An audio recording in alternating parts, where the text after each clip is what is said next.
Shëndetje të nderuar shikues, jeni me edicionin e lajmeve të orës 13 në Radio Televizionin Publik të Kosovës.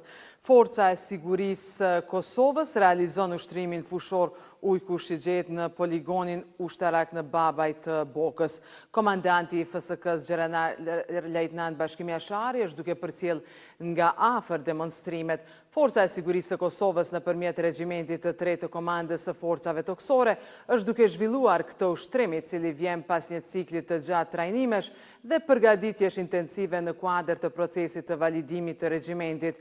Gjatë këtij ushtrimi teston aftësitë dhe kapacitetet luftarake të njësisë në nivel taktik, me qëllim që të vlerësohet gatishmëria operacionale dhe përmbushja standardeve të kërkuara për validim.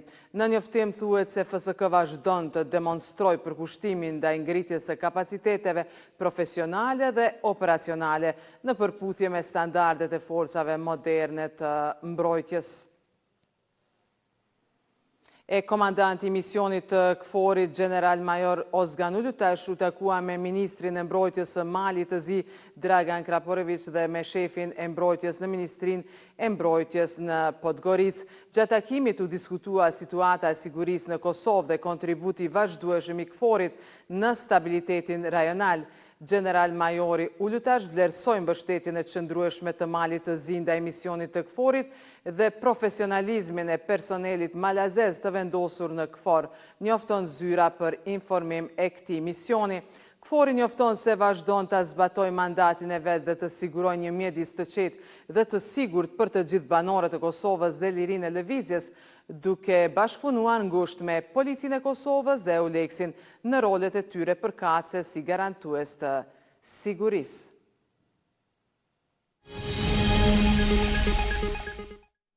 Presidentja e Kosovës Vjosa Osmani uroi homologun çek Peter Palev me ditën ndërkombëtare.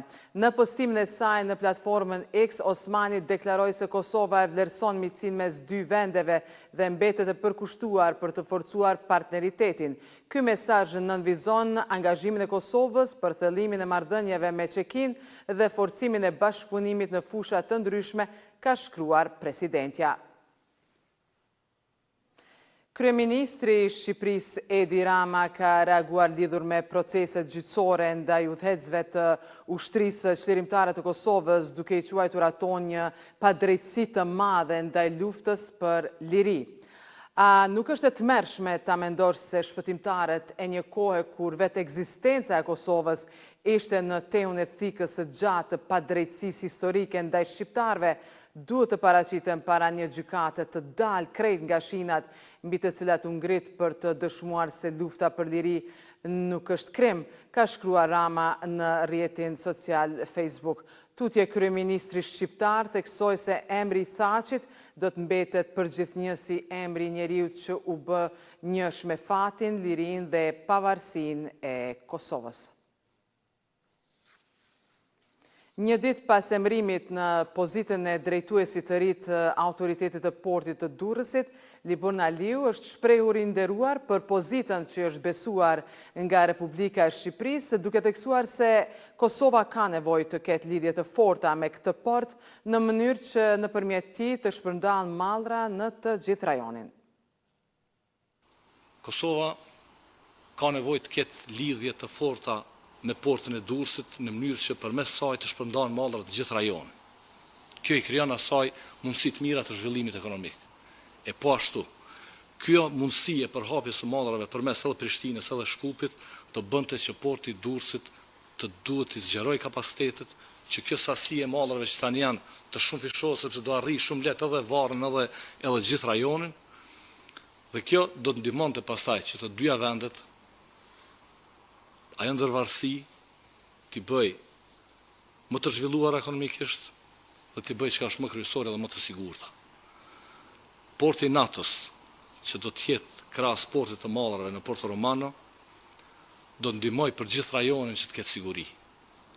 Sot, kur gjithnjë më tepër po flitet për sigurinë, është detyrë dhe sfidë për ne që portin e NATO-s, krahas portit të mallrave, ta zhvillojmë të ndërtohet ashtu si duhet dhe të jetë në lidhje komunikimi, qoftë korridore, qoftë automobilistike me gjithë rajonin. Vazhdojmë me lajme të tjera. Komisioni Qendror i Zgjedhjeve ka vendosur që kufiri i shpenzimeve për fushatën zgjedhore në rundin e dytë të zgjedhjeve për kryetar komunash të jetë mbi 2 milion euro. Vendimi i marrë në mbledhjen e kryesuar nga kryetari KQZ-s Kreshnik Radoniqi bazohet në listën e votuesve brenda vendit, e cila përmban rreth 1,5 milion votues, duke përcaktuar kufirin prej 2 eurosh për çdo votues të regjistruar. Fushata zgjedhore për subjektet politike dhe kandidatet e rundit të dytë do të zhvillohet nga 3 deri më 9 nëntor 2025. Sipas vendimit të KQZ-s, subjektet politike nuk mund ta tejkalojnë shumën e përcaktuar të shpenzimeve në komunat ku garojnë në rundin e dytë të zgjedhjeve. Ndrojmë temë, klubi i basketbollit Peja do të zhvillojë ndeshjen e parë këtë edicion si Nikoqer. Për shkak të se palestra Karagaçi ishte e zënë për aktivitete të tjera, ndeshjet si vendasi kishin zhvilluar në qytete të ndryshme të Kosovës. Ndërsa sonte ata pritët të kenë përkrajen nga publiku në ndeshjen ndaj skuadrës bullgare Spartak Pleven. Pas më shumë se një muaj, klubi basketbollit Peja do të luajë para tifozëve të saj në palestrën Karagaçi. Për shkak se palestra ishte e zënë gjatë muajit të fundit, verdhëzimt ka disa javë që si Nikoqer kanë luajtur jashtë palestrës së tyre.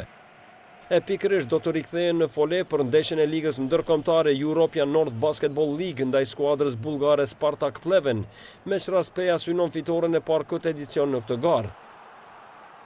Fillimisht Peja humbi si vendase nga Riga Zelli e Letonisë, më pas humbi edhe nga Dubrava në Kroaci, derisa të martën nga ora 19:30 ballafaqohet me ekipin e famshëm bullgar. Në këtë garë si vjet paraqitet edhe Prishtina, e cila ka regjistruar 2 fitore deri më tani. Ndeshjen e radhës kaltërebardhët e luajnë të mërkurën brëma ndaj Slovan Bratislavës në Slovaki.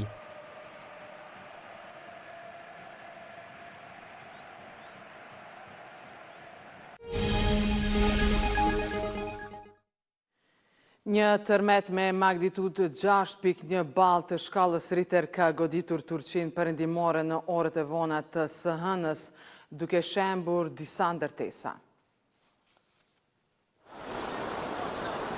Një tërmet i fuqishëm goditi Turqinë perëndimore të hënën, duke shkaktuar shembjen e të paktën 3 ndërtesave të dëmtuara tashmë nga lëkundjet e mëparshme, njoftuan zyrtarët. Tërmeti me magnitudë 6.1 ball ishte i përqendruar në Sidirgji, provinca Balisheker, sipas Agjencisë së Menaxhimit të Fatkeqësive dhe Emergjencave. Ai goditi në orën 22:48 sipas kohës lokale në një thellësi prej 5.99 kilometrash. Tërmeti, i cili u pasua nga disa lëkundje tjera, u ndje në Stamboll dhe në provincat e afërta të Bursës, Maninsës dhe Izmirit. Një total prej 22 persona u lënduan, por nuk u raportua asnjë humbje jete sipas autoriteteve. Shumë njerëz mbetën jashtë të friksuar për të kthyer në shtëpitë e tyre, raportoi televizioni Haberturk.